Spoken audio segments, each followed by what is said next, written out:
All right, welcome back everyone. I'm sure you're curious about what we'll be talking about today, okay? Well, I'm excited to tell you that we'll be creating some energy while we talk about some energy for the earth, okay? So, I'm gonna run through what we're gonna go through today and then we'll get started on our warm up, okay? So first, we're gonna be talking about clean renewable energy resources. And today we're only gonna talk about 5.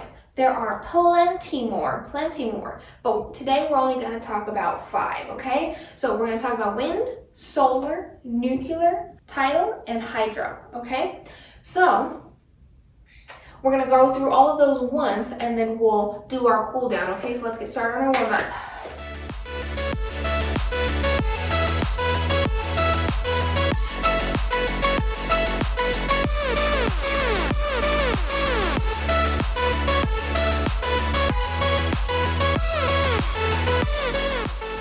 So today all we'll need to create this energy is our mat and our body, okay? So let's get down to start our first stretch, okay? I'm gonna turn to the side so you can see, and we're gonna start with a forward fold, okay? So you're gonna keep your back straight, and you're gonna reach for your toes. I cannot reach for my toes. This is as far as I'm going, okay? Love your body, don't judge it. All right, so as we stretch, I'm going to discuss why we're talking about energy today, okay? So in my last 2 videos, we discussed what climate change is, where it comes from, and why it's so important to you. And if you haven't seen those videos and are curious about the answers to those questions, then please go back to my channel or website and revisit those videos and then come on back with us, okay? So now that we have discussed our what, where, and why, we need to start talking about solutions. We need to know how to effectively support and execute them, right? Okay, so for next we're gonna bring our leg out and around, okay? So we're gonna spread it out as wide as you can. This is as far as I'm going. Love your body, don't judge it, okay? So we're gonna lean to one side first, ready? So, if you remember in my last video, we discussed this pie, okay? And if we take a look at all those sections, all of them have one thing in common. Do you think you guys can guess it? No? It's okay. Energy consumption. That is nearly all of these sections have energy consumption in common. And quite often, okay, we're gonna switch to the other side, it's where their carbon emissions stem from. So if we take a look at electricity generation, for example, we burn fossil fuels to create steam to turn a turbine that creates electricity, right? But it's the burning of fossil fuels that creates that carbon emissions. So the problem really doesn't lie with the energy consumption themselves, let's bring it down, but with the source of energy that we use. So if we're going to start looking at solutions, we need to learn how to shift our energy resources from dirty fossil fuel resources to clean renewable energy resources, okay? So that's why we're going to be diving in to some energy today, okay? So let's bring it into a crisscross applesauce is what I've known it as, okay? If you know how to do the lotus thing, that would be cool too. If you don't, just do crisscross applesauce with me.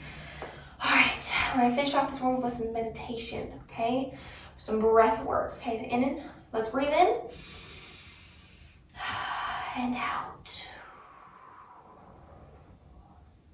So I know what you're thinking, even though you shouldn't be thinking because you're meditating, okay? But you could be thinking, what are clean resources? What are renewable resources? Is there a difference? Well, I'm here to tell you that just like the comparison between climate change and global warming, there isn't an actual difference. They have different definitions, but it is not well respected when we use them in speech. So clean resources are technically resources that have 0 emissions and have low impact to the environment, while renewable resources are just resources that can replenish themselves from a natural cycle over a short period of time.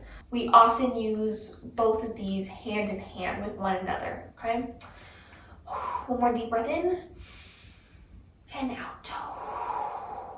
Beautiful, beautiful. All right, you feeling warm? Let's get into our circuit. All right, let's do this.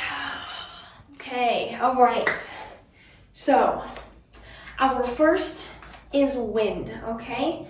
So for wind, we're gonna need to get some air moving around us, right? We need to start moving around. So here's what we're gonna do. We're gonna start with feet hip length apart, and then we're going to step forward into a lunge, okay? Then we're gonna bring it back up, oh my goodness, and we're gonna step it out to a squat, okay? And then we're gonna switch legs, okay? So out again, and then squats, beautiful, okay? Let's get it going. So wind power has two locations. There's onshore wind, which is on land, and then there's offshore wind, which is in the ocean, okay? And as you can imagine, wind power uses wind to make electricity. So I want you to think about a fan, right? We use electricity to power a fan and it creates wind for us. Well, it's the exact opposite. It's that process in reverse, okay? We're using the wind to turn that fan and then create electricity for us. That being said, this is probably one of my favorite ways of making electricity because it is now officially cheaper than fossil fuels, which makes it competitive in the energy market, right? And that's what we want because, and that's what we want. This power source is really amazing environmentally because one, it only takes up 1% of the land that it's on, meaning we can use that land for other things like farming or agricultural uses while we use it for wind power. And two, when strategically placed, it has little to no environmental impact. However, this power source is only effective when it's in use, right? So we want to be careful in where we place it and make sure that we either place it in high altitudes or where wind is fairly common and consistent, okay? One more, here we go. Very nice, very nice. Let's get our next one, okay? For this next one, solar, okay? So we're gonna rise with the sun, get it? All right, so we're gonna come down to our backs, okay? Just like so, like that, like Miss Tabitha says, I love her, okay? And we're gonna put our hands by our sides, and then we're gonna lift up, okay? Oh, I'm sore. So, we're not gonna stay here though, okay? We are going to lift our knees as high as you can in the air while keeping these hips up, okay? Let's talk about solar. So, specifically, we're gonna talk about solar farms, okay? So this is where we have a bunch of solar panels placed in a remote location to convert sunlight into electricity. This is actually another one of our most cost-effective options. The problem just lies in the variability of the sun, right? So the sun rises and sets and it depends on the weather, and even its peak shining time is different than the peak electricity demand of an average city. So if we continue to grow this power source, we're also going to have to continue to grow electricity storage and intelligent electricity demand grids, okay? Come on, 3 more. 1, 2, keep those hips up. Okay, I'm done. Right. Our next workout is nuclear, okay? Or in this case, a plank, okay? So we're gonna come down to tabletop. I'll turn this side for you. All right, and we're gonna have hands are gonna be shoulder length apart, and then we're gonna kick our legs up and we're gonna hold, okay? I believe in us, okay? Here we go. So nuclear is the power of fission or fusion of a chemical called uranium. And the process of fission or fusion generates heat and energy that then creates steam to make electricity. Whoo, I'm burning. So this form of energy, is one of the safest compared to most of these.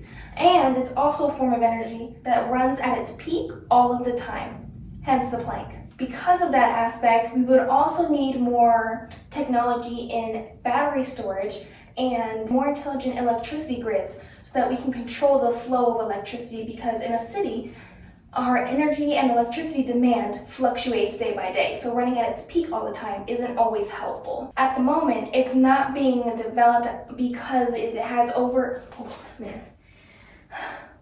At the moment, it's not being developed because it has over time become morally bankrupt. So no one is willing to invest because of a few accidents in the past, even though it is still safer compared to coal or oil. Okay, come on, 5 more seconds. 4, 3, 2,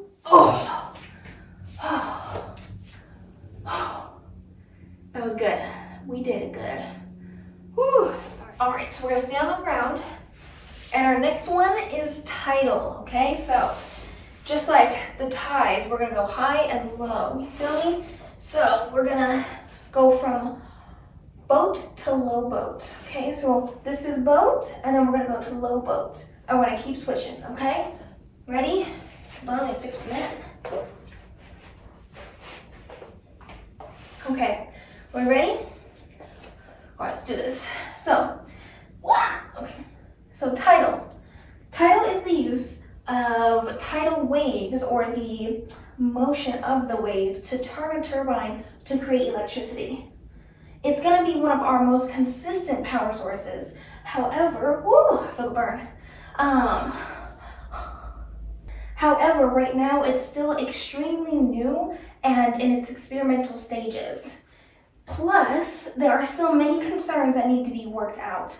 So, for example, salt water is a really harsh environment to keep equipment under, right? Plus, there are concerns that it could harm sea life that's already there, or it could hinder any human activity in the local area. So there's still more concerns to look through and figure out.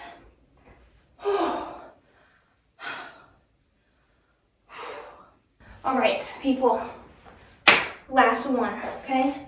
We're doing hydro, okay?